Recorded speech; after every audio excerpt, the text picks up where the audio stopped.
Iya, nah. Dia memberiku bunga lili, alih-alih mawar. Cantik kan, Itar? Apa kau merindukannya? Bohong kalau ku jawab tidak. Ku dengar kebun bunga lili ini adalah tempat favoritnya. Rupanya kau tahu banyak tentang Tuan Putri kami ya. Padahal kau sudah diusir dari istana kerajaan. Tuan Putri sangat berminat pada ilmu alkimia. Beliau sering memohon pada kami untuk mengajarinya.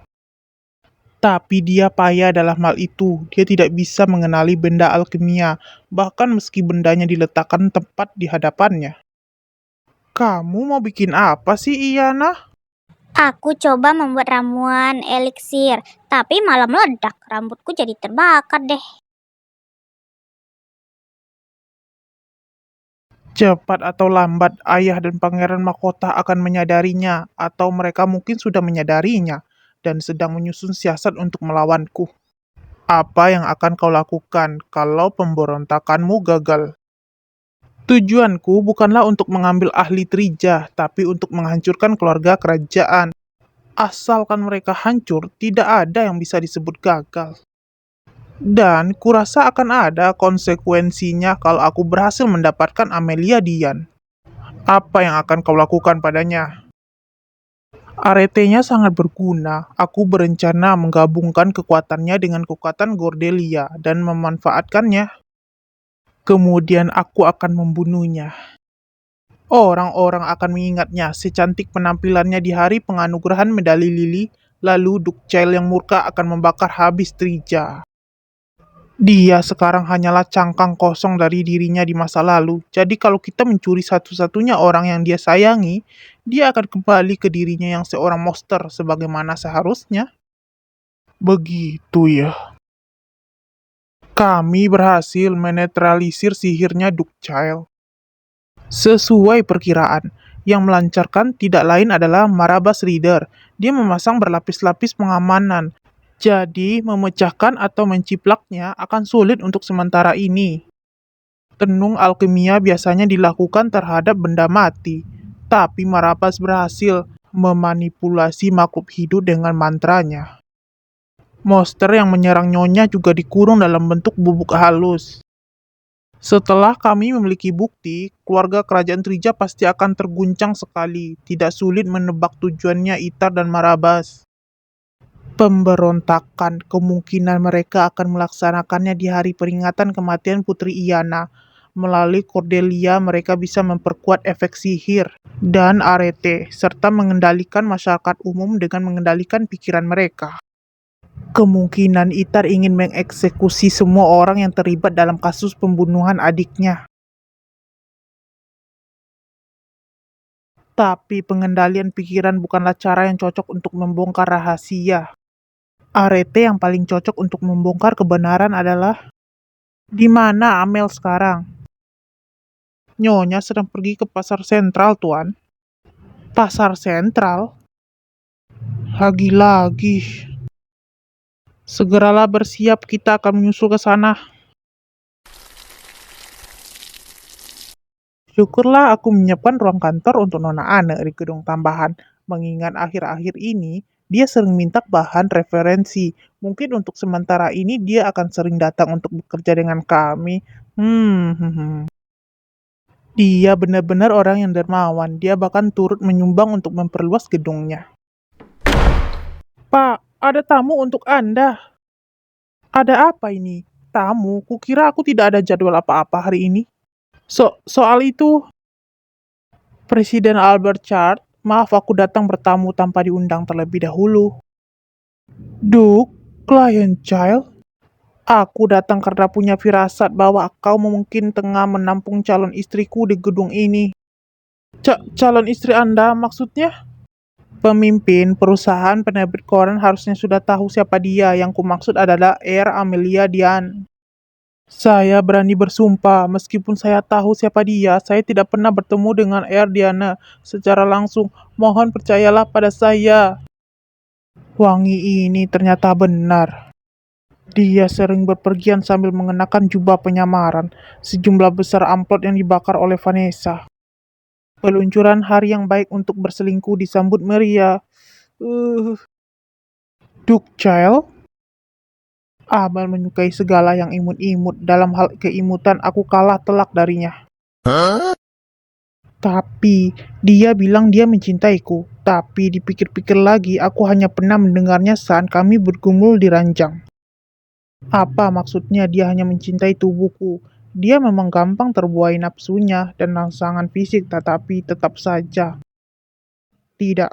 Seorang manusia terdiri atas tubuh dan jiwa. Mencintai tubuh seseorang berarti mencintai separuh dari diri orang itu. Duckchild, saat ini tengah diadakan kelas ekonomi untuk pria dan wanita di gedung tambahan. Apa Anda ingin melihatnya?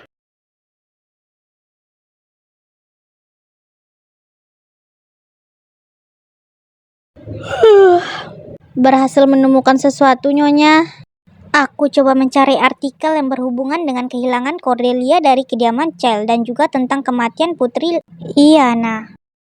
Tidak ada hal baru yang bisa dianggap penting. Sayangnya, cuma ada info kecil yang berkata Cordelia dan Hilda awalnya tidak begitu akrab. Oh, tapi ujung-ujungnya mereka menikah juga. Sepertinya Cordelia menantang Hilda berduel saat Hilda pertama kali tiba di kediaman Child. Berarti mungkin si Butler berhasil mengalahkan secara adil dan dia jatuh cinta karenanya. Tidak, Hilda kalah telak. Selama seminggu berikutnya dia terbaring di kasur. Dan sepertinya Cordelia perlahan jatuh cinta padanya selagi merawat lukanya. Hahaha. Pertanyaan yang tersisa sekarang adalah soal Itar dan Iana. Para bangsawan terbagi jadi dua faksi, sementara pangeran pertama dan ketiga memperebutkan kekuasaan. Lalu di puncak perseteruan itu, sang putri meninggal dan Itar pun jatuh terpuruk. Berhasil memenangkan perseteruan mereka, Enoch pun mengambil ahli dan menjadi pewaris tahta. Rasanya agak aneh karena semuanya terlalu pas seperti puzzle. Itar harusnya menaruh penjagaan ketat pada adiknya selama perang perebutan hak waris dan untuk menjaga reputasinya di depan publik. Enoch harusnya menyangkal tuduhan pembunuhan yang ditunjukkan padanya. Tapi ternyata tidak ada yang menjaga Iana dan Trija bungkam soal Enoch dan kaisar mereka. Mereka sama sekali tidak mengatakan pembelaan apa-apa. Kenapa aku punya firasat bahwa ada rahasia penting di balik kasus misterius ini? Vanessa, apa alasan Marabas pindah dari Trija ke Hel? Aku tidak begitu yakin, tapi ku dengar dia dipecat dari pekerjaannya sebagai ahli alkemia kerajaan. Makanya waktu dia baru tiba di Hel, dia seperti pengemis. Kenapa Nyonya penasaran soal itu? Timingnya terlalu sempurna. Antara insiden kematian Iana dan dikeluarkannya Marabas dari kelompok ahli alkemia kerajaan. Mengingat kedekatan mereka, harusnya sulit memisahkan Marabas dari Itar, tapi ternyata Kaisar Trija dan Enoch tetap berhasil mengusir Marabas. Apa mungkin Marabas pergi atas kemauannya sendiri karena dia punya suatu alasan tersendiri?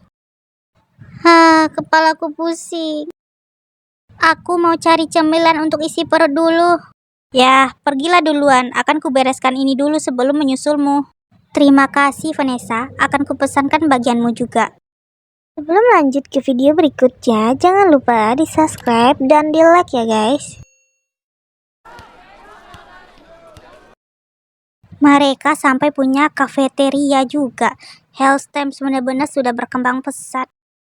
Kaisar Hel dan Putri Liane akan resmi bertunangan dalam waktu dekat. Fakta atau hoax rumor seputar penggali kubur misterius yang mengacak-acak pemakaman di ibu kota belakangan ini. Astaga, aku kesini kan untuk istirahat, tapi kok malah baca-baca artikel lagi. Aku tidak sabar deh, mau menonton pertunjukan kembang api di upacara penanganan nanti. Katanya Baginda Kaisar kita itu tampan sekali. Apa menurutmu rumor itu benar? Siapa yang menyebarkan bualan itu? Ku dengar El Amelia Dian dianugerahkan medali karena telah membantu mengatur pertunangan itu. Sepertinya sedang ngetren ya berpasangan dengan lelaki yang lebih muda. Mungkin Erdian dan Duckchild yang memulai tren ini. Tapi kan pria yang lebih muda seringnya tidak tahu apa yang mereka lakukan. Bukannya akan terasa seperti mengurus anak kecil. Lelaki itu harus dewasa. Aku tidak yakin akan lebih muda akan bisa memimpin dengan benar. Susah menyebut mereka maskulin kalau mereka masih tidak bisa mengendalikan diri sendiri dan suka tidak menghargai waktu. Maaf, boleh pesan segelas coklat hangat lagi? Aku terjaga semalaman dan tidak sempat tidur sama sekali. Ah, tentu saja.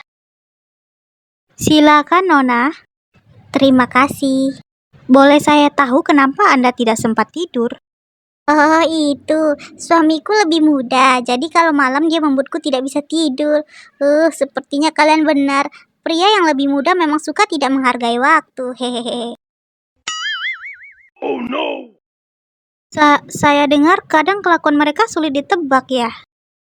Ya, kadang-kadang mereka pemalu dan sikapnya lembut, tapi di balik semua itu mereka sulit ditebak. Suamiku orangnya tidak sabaran dan tidak tahu kapan harus berhenti. Tapi saya rasa mereka sering tidak tahu apa yang mereka lakukan. Tidak juga. Dia menuruti permintaanku dengan sangat baik karena dia sangat tergila-gila padaku. Hehehe. Tapi menikahi seorang pria hanya karena stamina dan kejantanannya kan? Oh, tentu saja. Kita tidak boleh jatuh cinta pada seorang pria hanya karena dia kuat dan penuh energi.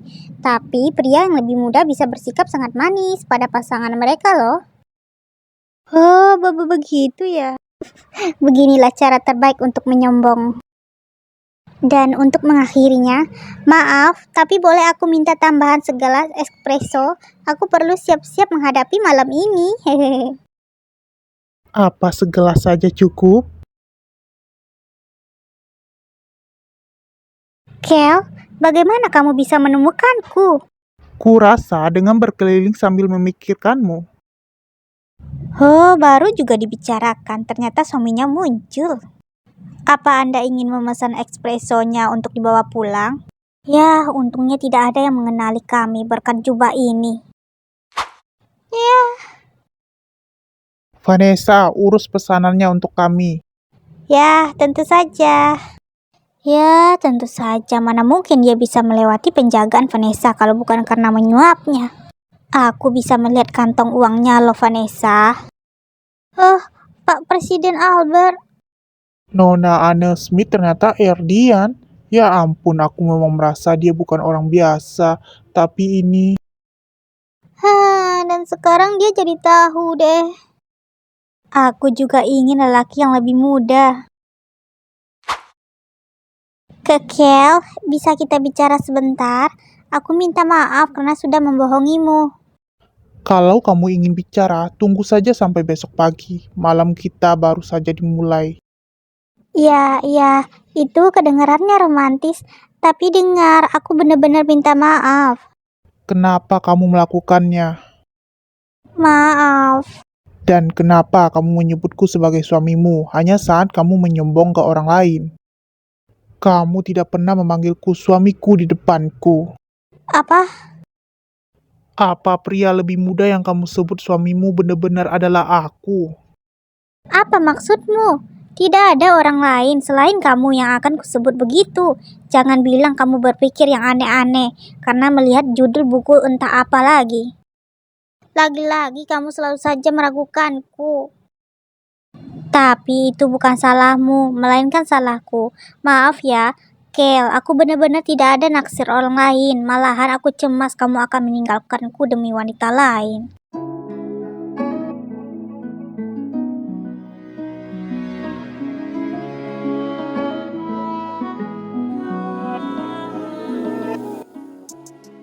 Kamu tidak mau menanyakan alasanku pergi ke Haltems.